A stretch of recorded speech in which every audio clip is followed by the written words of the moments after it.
We're going to make Grandma's baking soda biscuits. So first we're going to put 2 cups of flour.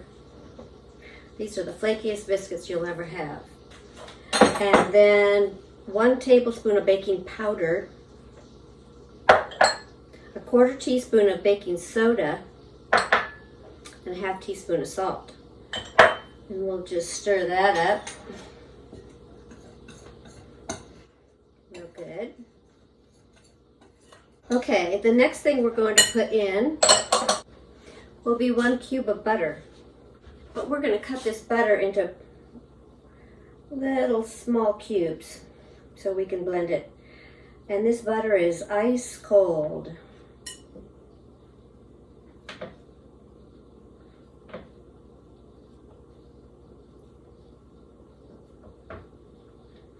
We've got our butter cubed up.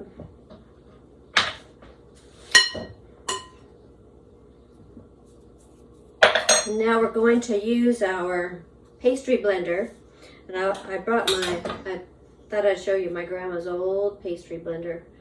It's got the old handle and it's just wires. Very old. Still well made, very well made. I could easily use this. But when I use this one, I feel arthritis in my hands. I think it's Grandma's spirit. I don't get that when I do it with this one. So I'm going to go ahead and use this one.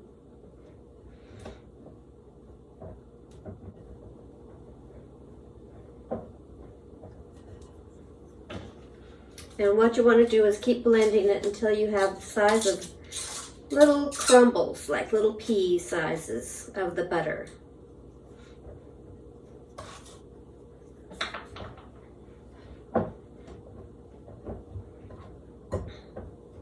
Just like you would if you're making a pie crust or something, but we're making biscuits today. Flaky, delicious biscuits.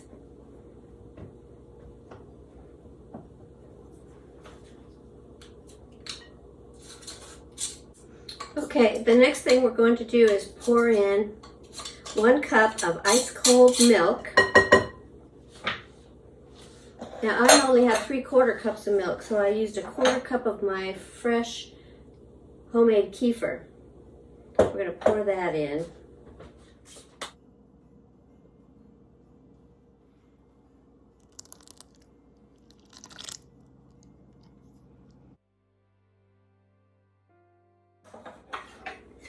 Now we're just going to mix that up. And that's all of your ingredients right there.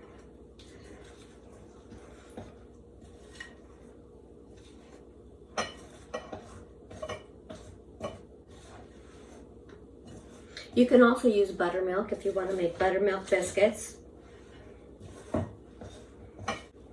don't want to over mix it. Just until it starts to pull together. And you've soaked up all that flour.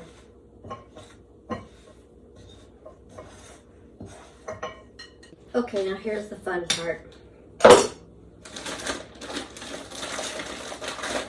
This is so easy. You'll be making these a lot.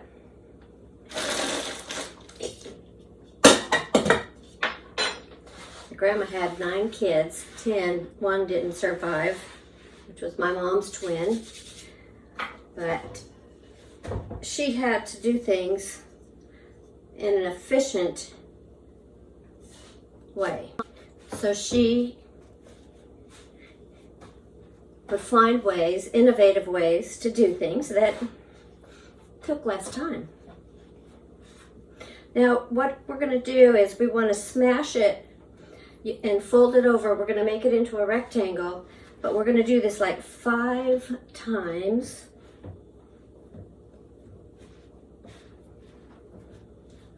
To get that really flaky crust. How many is that?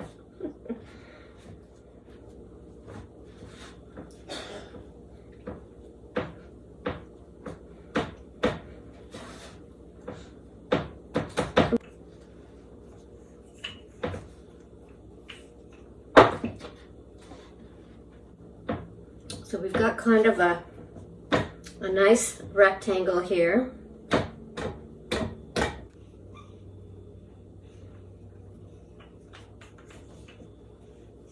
Oh, I forgot to preheat my oven to 425.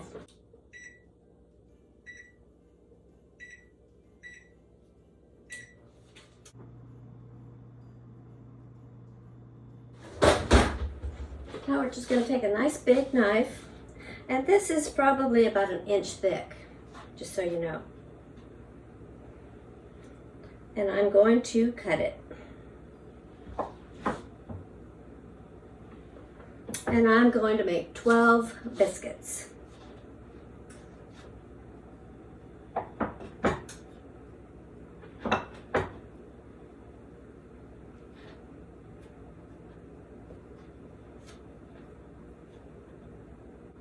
You can see the layers in there.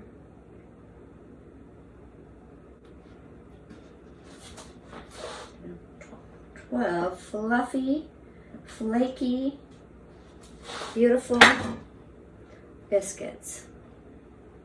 And as soon as my oven preheats, we will pop these in and get them started, and I'll put them on the top rack.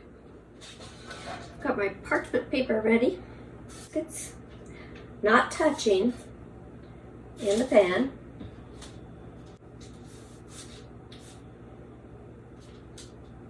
So I guess you could say that's Grandma's secret, is cutting the biscuits with a knife instead of using a cookie cutter or making them rounds. So that's what they look like. We're going to put them in the oven.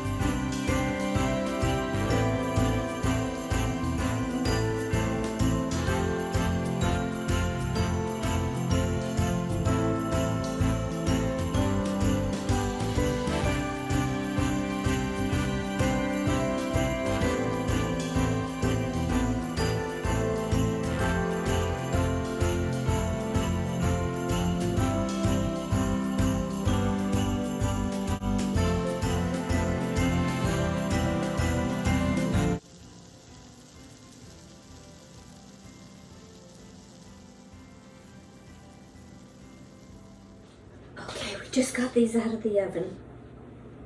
We're going to put a couple on the plate. Cooked nice and golden on both sides. And I'm just going to open one up so you can see it. Oh, let's see. Flaky and tender inside. We're just going to put a pat of butter on there.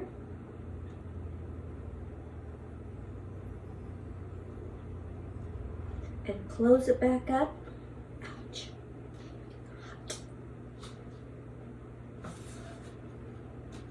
We'll do another one.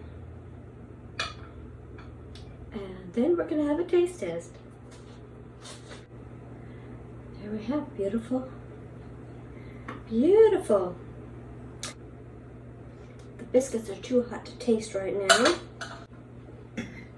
My sister crocheted these little hot pads for me.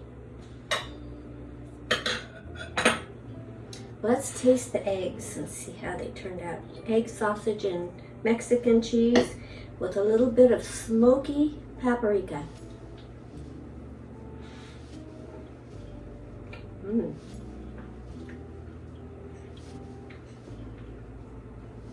Delicious.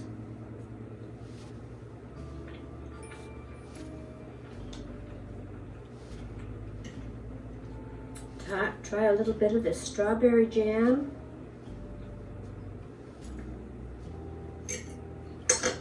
Made with figs and strawberry jello.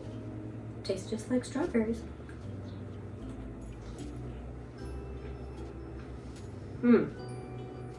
Those are good. Crispy, soft and buttery, flaky. Oh.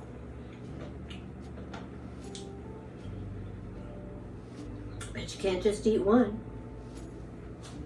I hope you make them.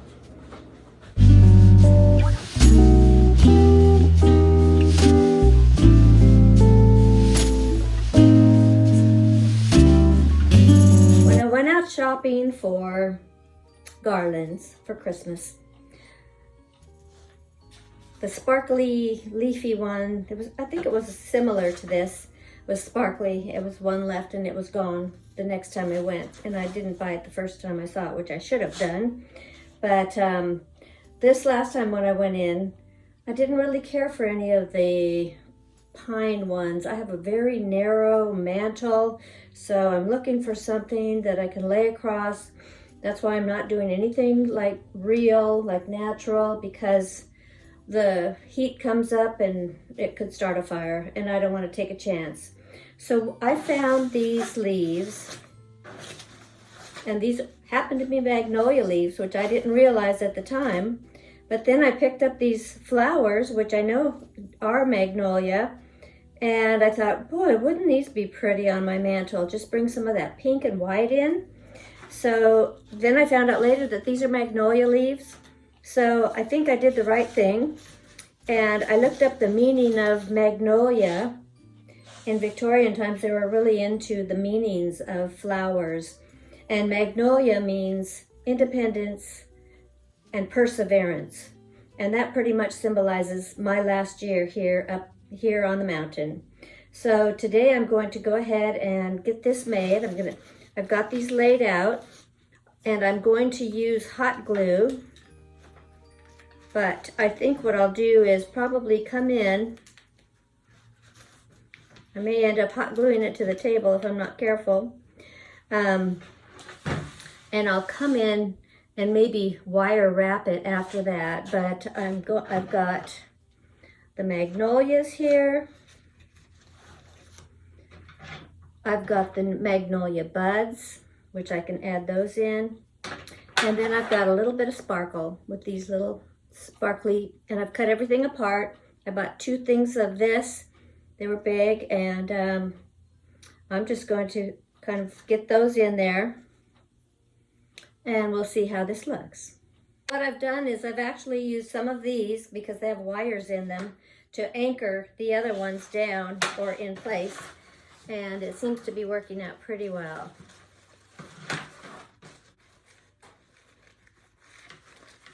And we'll wrap it.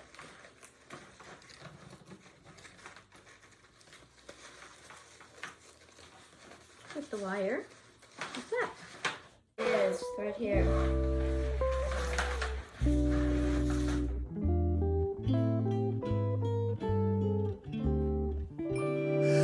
Let us gather round, for it's Christmas time. A merry sound and the stars alight. Let us all rejoice when it's Christmas time, and our hope again made new. In the crowded streets calling Christmas time, the ones we meet wear their warmest smile.